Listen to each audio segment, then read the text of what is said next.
SOLIDWORKS has some very good tools for working with dimensions. One of these is the ability to arrange multiple dimensions at once. To activate this, select the dimensions you want to arrange, either by holding down Control, left click on them, or select them all in a window.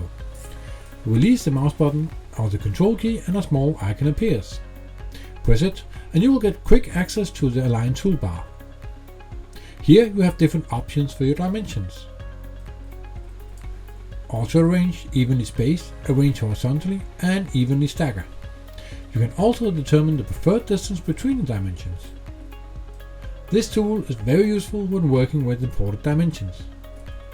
Of course, you can rearrange some of them if need be afterwards.